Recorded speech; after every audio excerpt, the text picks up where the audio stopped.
रहस्यमय कथा, त्रिकालदर्शी ऋषि और शिव का गुप्त वरदान।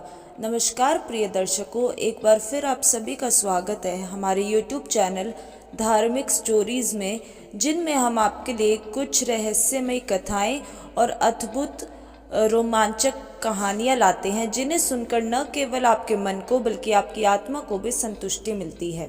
ऐसी ही एक और रहस्यमय और विचित्र कथा के साथ आज हम अपनी वीडियो की शुरुआत करने वाले हैं। वीडियो की शुरुआत करने से पहले अगर आप इस चैनल पर नए हैं और पहली बार आए हैं तो चैनल को सब्सक्राइब कर लीजिए, बेल आइकन हिट कर लीजिए, ताकि जब भी हमारी अगली नेक्स्ट वीडियो आए आप सबसे पहले उसे सुन के अपने मन को और हृदय को शांति प्रदान करें। कहा जाता है कि जब भी हम किसी कथा को सुनते हैं या बोलते हैं, हमें उस कथा को पूरा आखिरी तक, एंड तक सुनना चाहिए, नहीं तो हम पाप के भागीदार बन सकते हैं। तो मैं आप सभी से आशा करती हूँ कि आप भी आज की इस रहस्यमय कथा को पूरा आखिरी तक सुनेंगे और उस पाप के भागीदार बिल्कुल भी नहीं बनेंगे। तो चलिए आज की हम कथा स्टार्ट करते हैं, जिसका शीर्षक है त्रिकालदर्शी ऋषि और शिव का गुप्त वरदान। भारतीय इतिहास और पौराणिक कथाओं में कई ऋषि हुए हैं जिनकी सिद्धियां और तपस्या अद्वितीय थी, परंतु कुछ ऋषि ऐसे भी हुए जिनकी कहानियां लोक श्रोताओं से लुप्त हो गई, जिनके अस्तित्व के प्रमाण अब भी कहीं भी नहीं हैं और कहीं ना कहीं छुपे हुए हैं। ऐसी ही एक कथा है महर्षि कपालिक की, जो त्रिकालदर्शी थे, अर्थात वे भूत, भविष्य और वर्तमान को एक साथ देख सकते थे।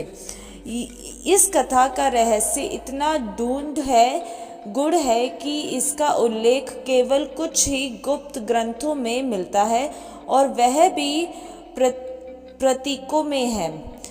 यह कथा केवल उन्हीं को सुनाई जाती है जो कठोर तपस्या करके उच्च ज्ञान प्राप्त कर चुके थे। आज हम इस कथा को प्रकट कर रहे हैं ताकि यह रहस्य उजागर हो सके। सतयुग के प्रारंभिक दिनों में, जब पृथ्वी पर धर्म का प्रभाव पूर्ण रूप से था, देवताओं और ऋषियों का स्वर्ग और पृथ्वी के बीच सीधा संपर्क था। ऋषि मुनि हिमालय की गुप्त कंदराओं में तपस्या करते थे, और उन्हीं में से एक महान ऋषि थे वशिष्ठानंद।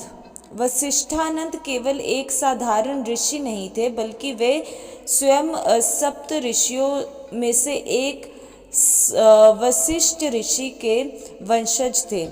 उन्होंने महर्षि बनने के लिए वर्षों तक कठोर तपस्या की थी और शिव से गुप्त तंत्र विद्या प्राप्त की थी। उनकी पत्नी देवी देववती भी अत्यंत तेजस्वी और तपस्विनी थी। एक दिन देवता ने ध्यान के दौरान एक रहस्यमय स्वप्न देखा। स्वप्न में उन्हें भगवान शिव के दर्शन हुए, जिन्होंने कहा, हे वेदवती, तुम्हारे गर्भ में जो बालक जन्म लेने वाला है वह साधारण मानव नहीं होगा, यह त्रिकालदर्शी होगा। यह समय के नियमों को समझेगा, परंतु यदि इसने अपने ज्ञान का दुरुपयोग किया तो यह शक्ति इसे छोड़ देगी। यह सुनकर देववती चकित रह गई। जब बालक का जन्म हुआ तो आकाश में विचित्र घटनाएं घटित होने लगी। उनके जन्मते ही एक तेजस्वी प्रकाश उसके ललाट से निकलने लगा। यह कोई साधारण प्रकाश नहीं था, बल्कि यह स्वयं कालचक्र की ऊर्जा थी। कपालिक का बचपन किसी भी अन्य बालक से अलग था। वह एकमात्र 5 वर्ष का था जब उसने पहली बार त्रिकाल दृष्टि का उपयोग किया। उसने अपने माता पिता को बताया कि एक माह बाद उसके आश्रम पर एक विशाल वटवृक्ष गिरने वाला है। पहले तो वशिष्ठानंद को विश्वास नहीं हुआ, परंतु जब ठीक 1 महीने बाद वह वृक्ष गिरा तो उन्होंने अपने पुत्र को शक्ति का आभास हुआ। धीरे धीरे कापालिक की शक्ति और बढ़ती गई। वह किसी भी व्यक्ति के चेहरे को देखकर बता सकता था कि उसका भविष्य कैसा होगा।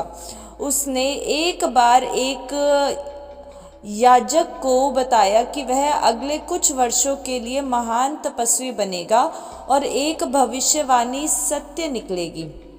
परंतु कापालिक की यह शक्ति केवल देखने तक सीमित नहीं थी, वह समय की घटनाओं को बदलने में भी सक्षम था। एक बार एक नगर में एक विशाल अग्निकांड होने वाला था। कापालिक ने ध्यान में यह दृश्य देखा और अपने पिता को बताया। वशिष्ठानंद ने नगरवासियों को चेताया, परंतु कोई भी उनकी बातों को गंभीरता से नहीं ले रहा था। कुछ दिनों बाद वास्तविक में नगर में भीष्म अग्निकांड हुआ। यह घटना के बाद देवताओं ने भी कापालिक की शक्ति को मान्यता दी। एक दिन कापालिक अपने पिता से बोला, पिताश्री, मैं जानना चाहता हूँ कि क्या कोई ऐसा शक्ति है जो काल को भी पराजित कर सके। वशिष्ठानंद मुस्कुराए और बोले, केवल भगवान शिव ही तुम्हें इस प्रश्न का उत्तर दे सकते हैं। इस उत्तर के बाद कापालिक ने हिमालय की सबसे गूढ़ और रहस्यमय गुफा महाकाल गुफा का रुख किया। यह गुफा केवल उन्हीं के लिए खुलती थी जिनकी साधना सिद्ध होती थी। वहां उन्होंने हजारों वर्ष तक घोर तपस्या की।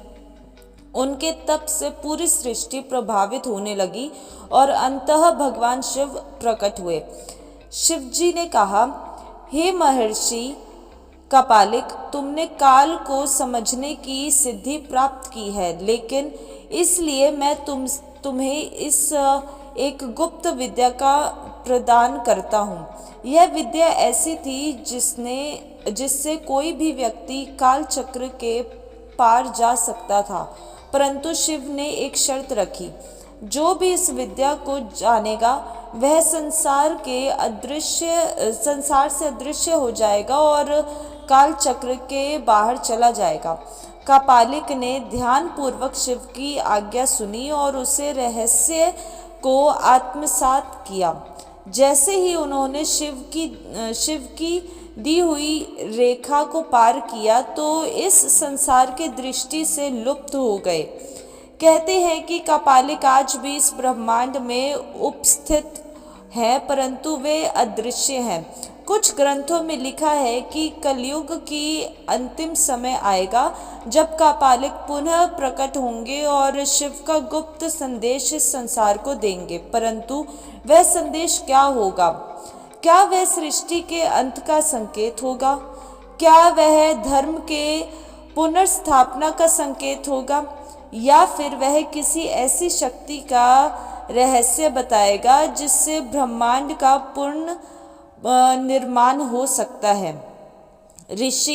महर्षि कापालिक की यह कथा हमें यह सिखाती है कि कुछ रहस्य ऐसे होते हैं जो अनसुलझे रहने के लिए ही होते हैं, परंतु पक्ष अब भी शेष है।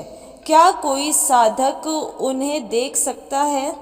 क्या वे किसी रहस्य को प्रकट करने के लिए लौटेंगे, या फिर वे समय से परे चले गए हैं जहां कोई भी नहीं जा सकता?